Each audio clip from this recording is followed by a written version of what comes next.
कोई भी कानून हो भारत का, अगर धारा 1 की बात करें, अगर मैं आईपीसी की बात कर रहा हूं, इंडियन पिनल कोड की बात कर रहा हूं, या सीआरपीसी की बात कर रहा हूं, क्रिमिनल प्रोसीजर कोड की बात कर रहा हूं, तो बहुत सारे कानून हैं भारत में और उस कानून की धाराएं होती हैं। उसी प्रकार आरटीई की भी धाराएं हैं और भारत में कोई भी कानून हो उसकी धारा 1 हमेशा ध्यान रखना, जो भी कानून है, जो भी कानून है उस कानून का पूरा नाम बताएगी। यानी कि यहां कानून आरटीई है, यानी कि आरटीई का पूरा नाम क्या है? Right to education act, free and compulsory. और ये भारत में कहां कहां लागू है? संपूर्ण भारतवर्ष में लागू है। क्या कोई ऐसा अपवादित क्षेत्र है या अपवाद के रूप में कोई क्षेत्र जहां पर यह कानून लागू नहीं किया गया है? तो ध्यान रखिएगा, 1 अप्रैल 2010 में पूरे भारतवर्ष में लागू था, लेकिन उस स्थिति में, उस वक्त के समय में यह जम्मू कश्मीर पर लागू नहीं था। इस बात को ध्यान में रखेंगे। तो कोई भी धारा नंबर 1 जो है वो उस कानून का पूरा नाम बताएगी, इस बात को ध्यान में रखिएगा। ये इतनी हमने हल्की फुल्की आप लोगों के साथ चर्चा करी है। आप वेरी वेरी इंपॉर्टेंट यहां पर ध्यान में रखेंगे, जितना भी है हमने आपके साथ चर्चा करा। अब मैं आप लोगों के साथ थोड़ा बहुत धाराएं चर्चा करूंगा। पहले एक बार कमेंट कर दीजिएगा, यहां तक कोई भी दिक्कत आप लोगों को, कोई भी दिक्कत यहां तक आप लोगों को हुई है तो एक बार बोल दीजिएगा। बोलेंगे तभी तो मैं निराकरण कर पाऊंगा, क्योंकि मुझे भी सपने नहीं होंगे। देखिएगा,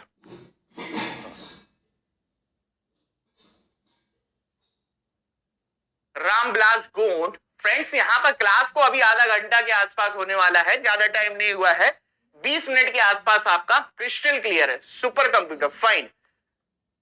नंबर दिखता सर? नो दिक्कत सर, बहुत अच्छी बात है यहां तक। अब देखिएगा बच्चे, यहां पर मैं कुछ धाराओं के नाम लिख रहा हूं। देखिएगा फ्रेंड्स, आपको धारा नंबर 12 ध्यान में रखना है, राइट। फ्रेंड्स, आपको धारा नंबर 17 ध्यान में रखना है, राइट। फ्रेंड्स, आपको धारा नंबर 19 ध्यान में रखना है, राइट। यहां पे धारा आपको 19 के साथ साथ धारा 21 ध्यान में रखना है। धारा 12, 17, 19, 21 बच्चे, धारा 22, 23 है वो भी ध्यान में रखिएगा। और यहां पे मैंने 25 लिख दिया, और 25 के साथ साथ यहां पे धारा 27 है, यहां पे धारा 28 है, और यहां पे धारा 29 है। इस बात को ध्यान में रखेंगे। Very very very important. यहां पर देखिए, मैंने 8 धाराएं ऐसी निकाली हैं, हो सकता है यहां से क्वेश्चन पूछा जा सके। जितने भी बच्चे हैं, हेमंत गायब हैं, उनको समझाते हैं लेकिन उनके समझाओ समझ में नहीं आती है। इस वक्त यहां पर एजुकेटर से आपके सामने उपस्थित होना चाहिए, यही तो बच्चा गड़बड़ी कर देता है। खैर, जाने दीजिए, जिसको जो सही लगे। इस वक्त मिलना चाहिए, डर कम होता है, इस बात को ध्यान रखिएगा। आप जितने अपने टीचर के साथ संपर्क में रहेंगे ना, इस बात को ध्यान रखिए, कहीं ना कहीं वो आपके बेहतरी के लिए है और आपको कुछ ना कुछ सिखाएंगे। इस वक्त भागना नहीं चाहिए टीचरों के पास, इस वक्त तो टीचर के पास बैठ जाना चाहिए परमानेंट के लिए। परमानेंट कहने का मतलब उनके पास रहिए, और उनके साथ रहेंगे तो कुछ ना कुछ सीखेंगे आप लोग, चाहे हम हो चाहे कोई हो।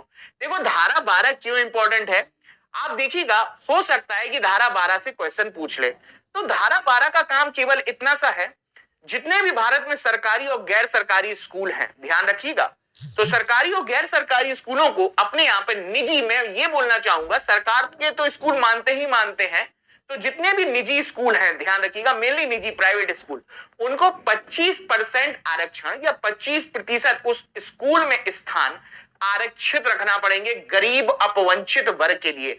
यानी कि कोई भी अपवंचित वर्ग हो, किसी भी समुदाय से हो, किसी भी जाति से हो, किसी भी धर्म से हो, ये मुद्दा नहीं है। अगर वो गरीब अपवंचित वर्ग में है, तो अगर वो प्राइवेट स्कूल में एडमिशन लेना चाहता है, तो प्राइवेट स्कूल को 25% हर कक्षा के लिए, कक्षा 1 से 8 तक हर जगह बराबर रूप से उसके लिए रिजर्व सीट रखना ही पड़ेगी। ये बात फ्रेंड्स आपका धारा 12 में बोला गया है। Okay, super computer, thank you. हाँ, राइट, चलिएगा, इतनी बात हो गई। अब बच्चे, मैंने आपको धारा नंबर 12 बताया है, इंपॉर्टेंट है, कल के लिए ध्यान में रखिएगा। और जो भी कुछ होगा, गरिमा सिंह बोल रही है, प्रणाम है, वेलकम है आपका। अब देखिएगा, धारा 17 क्यों इंपॉर्टेंट है, हर चीज ध्यान में रखिएगा, क्योंकि पूरा सब कुछ डिस्कशन यहां पर संभव नहीं है। तो जितना भी इंपॉर्टेंट होगा वो मैं आप लोगों के साथ डिस्कस करूंगा ही करूंगा। अब इंपॉर्टेंट ये है कि धारा 17 में बच्चों को आप टॉर्चर नहीं करोगे, दंड नहीं दोगे, मानसिक रूप से, शारीरिक रूप से, भौतिक रूप से बच्चों की पिटाई नहीं करना है। प्रताड़ित नहीं करना है, दंड नहीं देना है, भौतिक दंड से बचना है, मारना पीटना नहीं है। और ये प्रोविजन अगर किसी धारा में देखने को मिलेंगे तो वो धारा है आपकी 17। वेरी वेरी इंपॉर्टेंट क्वेश्चन, हो सकता है कि कल आप लोगों को ये चीज देखने को मिल जाए, ठीक है। और हम प्राथमिक शिक्षा का सार्वभौमिकरण कर ही क्यों रहे हैं? क्यों हम लोग निःशुल्क अनिवार्य शिक्षा दे रहे हैं? क्यों मिड डे मील जैसी योजना कर लागू कर रहे हैं? क्यों अर्ली चाइल्डहुड केयर एजुकेशन पर इतना जोर दे रहे हैं? क्यों निपुण भारत जैसे रोल जो आए हमने आपके साथ चर्चा करें उन पर महत्वपूर्ण जानकारी चर्चा कर रहे हैं? क्यों? क्योंकि ये प्राइमरी एजुकेशन 3 से 8 9 10 तक के बच्चों के लिए है, ये फाउंडेशनल है। अगर ये मजबूत हो गया ना तो बिल्डिंग तो चुस्त दुरुस्त बेहतर बनना ही बनना है, लेकिन बेस कमजोर हो गया तो इमारत भी आपकी बुलंद नहीं फैल जाएगी, इस बात को ध्यान रखें। इसलिए पहले बेस मजबूत करो, तब जाके इमारत शानदार बनेगी, इस बात को ध्यान रखिएगा। और गुड एनफ तो कहता है ना कि 6 वर्षों में 90% मानसिक विकास होता है, जबकि नई शिक्षा नीति आपकी स्पष्ट बोलती है कि 6 साल तक प्रारंभ में बच्चों का 85% मानसिक विकास हो जाता है। तन की शक्ति, मन की शक्ति, बॉन्ड बीट। आप खुद सोच के देखो, अगर आपका 85% मानसिक विकास 6 साल में हो रहा है तो हमको 6 साल के बाद एडमिशन क्यों दे? इसी समय बच्चों को एडमिशन दे 6 वर्ष में, ताकि बच्चा स्कूल जाएगा, कुछ ना कुछ सीखेगा, डेवलपमेंट होगा, इंटरेक्शन के माध्यम से उसका ब्रेन और ज्यादा विकसित होगा। इसीलिए तो नई शिक्षा नीति में एडमिशन 6 वर्ष से नहीं, हमने 3 वर्ष से दिया है। इस बात को भली भांति परिचित रखिएगा, ठीक है। हाँ, अब बात आती है कि ये धारा 19 क्या है। मन में सवाल आ रहा होगा कि सर ये धारा 19 क्या है। हमेशा ध्यान रखना, जो विद्यालय है उसके मानदंड या मानदंड ध्यान में रखिएगा। अब वेरी इंपॉर्टेंट क्वेश्चन, मानदंड जो है वो आपके कहां पर है? आपके धारा 19 में निर्धारित किए गए हैं, इस बात को ध्यान में रखिए। सबसे पहले जितने भी हमारे बच्चे हैं उन सभी प्यारे बच्चों से मैं कहना चाहूंगा, सेशन में अपनी उपस्थिति बरकरार रखिए। अगर इतने कम बच्चे रहेंगे तो मैं सेशन को जल्दी भी बंद कर सकता हूं, और ये उसमें उन लोगों का भी नुकसान होगा जो बच्चे यहाँ पर मेहनत से आए हैं। मैं उनसे कहना चाह रहा हूं कि हर टाइम प्रैक्टिस नहीं होती है। इतने दिन से थ्योरी कर रहे थे, और जब कोई आपका अपना करा रहा है तो वहां पर आप लोग उपस्थित नहीं है। ये मुझे भी तो मोटिवेशन चाहिए ना, मैं क्यों अपना गला खराब करूंगा भाई? है, सिंपल सी बात है। चलिए अब देखिएगा, धारा 19 को हमने बोला यहां पर विद्यालय के मान और मानदंड, राइट। तो विद्यालय के मान और मानदंड, अब ये मान और मानदंड है क्या, पहले समझ लीजिएगा। सिंपल सी बात है, धारा 19 ध्यान में रखिएगा। आपने देखा होगा कि प्राथमिक स्तर पर एक हफ्ते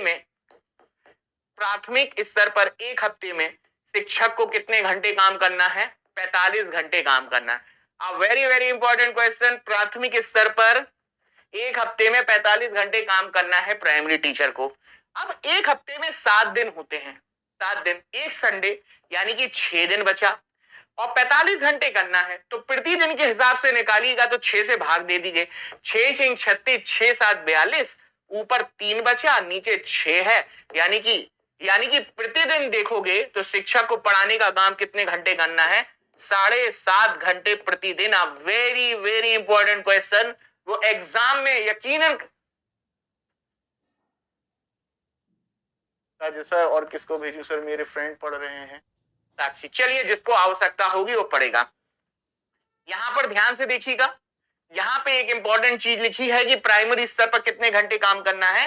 7.5 घंटे प्रतिदिन, और एक हफ्ते में अगर टोटल काउंटेबल करोगे तो 45 घंटे काम करना है। इस बात को ध्यान, हाँ, यहां पर।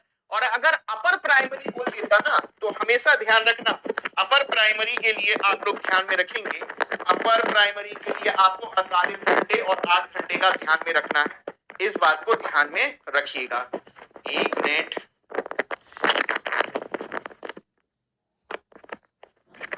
हाँ ठीक है। अपर प्राइमरी के लिए क्या बोल रहा हूं मैं? 8 घंटे ध्यान रख सकते हैं, और ये 45 की जगह 48 हो सकता है, ध्यान में रखिएगा। Very important thing I have to share with you बच्चे, इंपॉर्टेंट बात है, आप देखिएगा।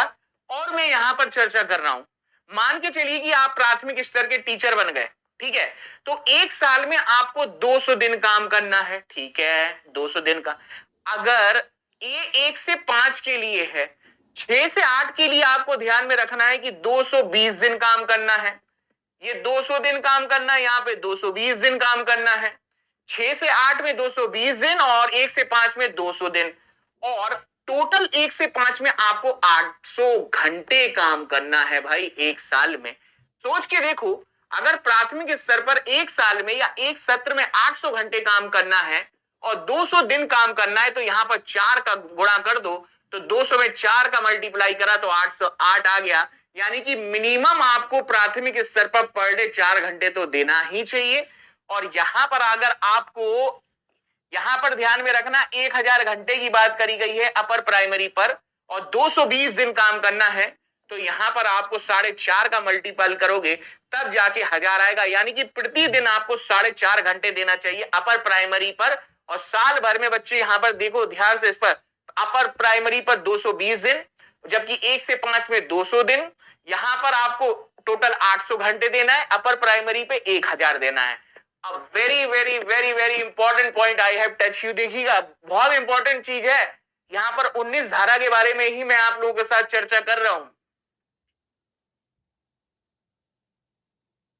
पूनम पटेल बोल रहे हैं सर कल ही मेरा एग्जाम है, आशीर्वाद दीजिए। ऑफ कोर्स आप लोगों के साथ हैं, बिल्कुल हम बिल्कुल चाहेंगे कि आप लोगों का अच्छा हो एग्जाम। आप हमारे ऑनलाइन स्टूडेंट हैं, ऑफलाइन स्टूडेंट हैं, ये मुझे जानकारी नहीं हुई है बस पूनम पटेल जी। चलिए जो भी हो, ठीक है, आगे आइए। अब देखिए, यहां पर धारा 19 बोल दिया है। अब धारा 21 बहुत इंपॉर्टेंट है, वो आपसे पूछेगा कि धारा 21 क्या है। धारा 21 क्या है, वो धारा 21 के बारे में भी पूछ सकता है भैया कि धारा 21 है क्या। चलिए, संख्या बढ़ रही है। धर्मेंद्र राजभर बोल रहे हैं आजमगढ़ से। पूजा मिश्रा जी, ये डायग्राम जो है किसी को समझ में आने में कोई दिक्कत, कोई यहां तक किसी को प्रॉब्लम है इस डायग्राम में? पूरा डायग्राम में तो सब कुछ कहानी लिख दी, सार्वभौमिकरण। अब देखते हैं राष्ट्रीय शिक्षा नीति के बारे में, ठीक है। कहानी सुन लेना, बोर्ड पर जो लिखा हुआ है अगर आपको क्लियर भी ना दिखे तो कोई बात नहीं। अगर कहानी, अगर शब्द याद है, सिंपल सी बात है। आपने देखा होगा कि भारत में सबसे पहली शिक्षा नीति 1968 में आई, और जब 1968 में शिक्षा नीति आई तो उस समय भारत की प्रधानमंत्री इंदिरा गांधी थी, और 1964 में कोठारी आयोग का गठन किया गया था।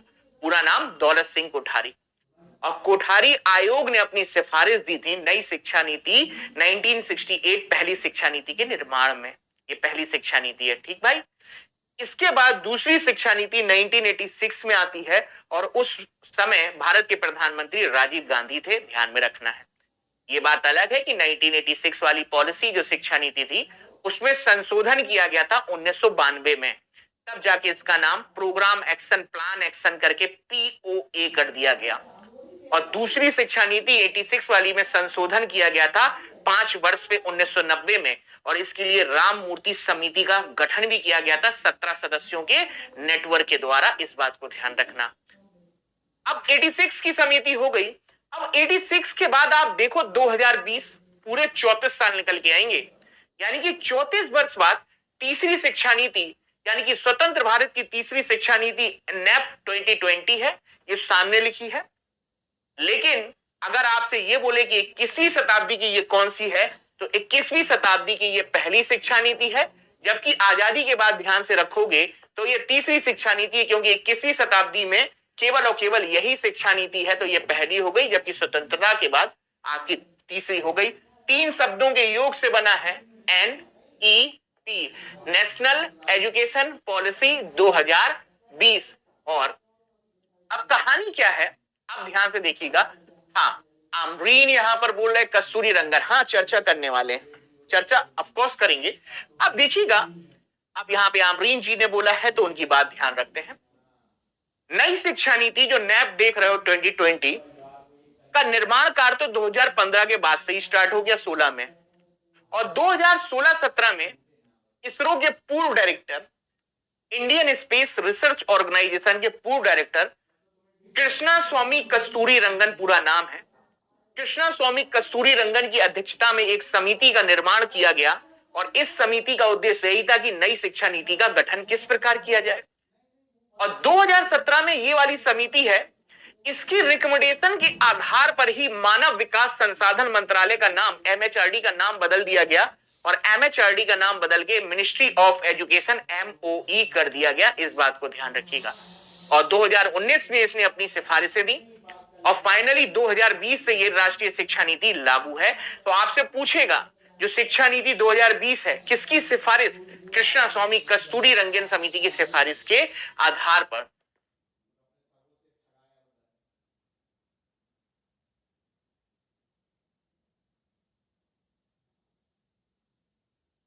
चलिए चलिए ठीक ठीक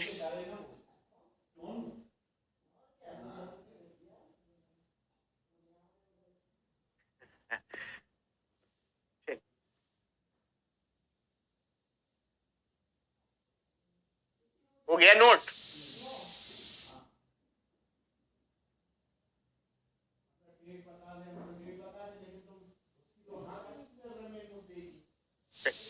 अब ध्यान से सुनिएगा।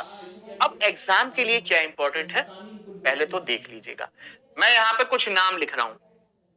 सबसे पहले यहां पे लिखा हुआ है दीक्षा, DIKSHA। दीक्षा का पूरा नाम ध्यान में रखना है। दूसरा, नई शिक्षा नीति के तहत आपको परख का पूरा नाम ध्यान में रखना है। आपको निपुण का पूरा नाम ध्यान में रखना है। CPD ये नाम आपको ध्यान में रखना है। ये सारे के सारे नाम जो है हमने आपके सामने चर्चा कर रखे हैं। ये बहुत इंपॉर्टेंट है, ध्यान में रखना है। नई राष्ट्रीय शिक्षा नीति जो है, अब देखो दीक्षा का नाम मैं आपको बता दूं, डिजिटल इंफ्रास्ट्रक्चर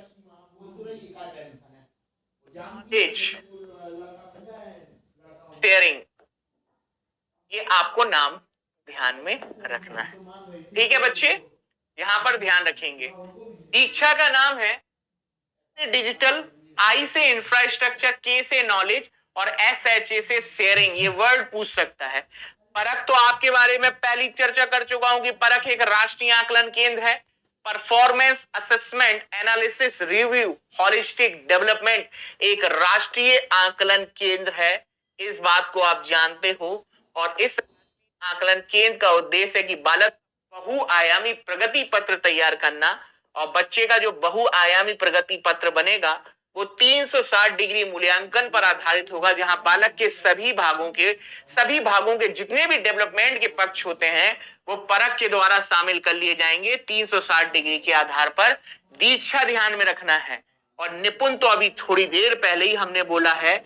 इस निपुण का नाम आप ध्यान में रख सकते हैं, national initiative for proficiency, national initiative proficiency understanding and numeracy.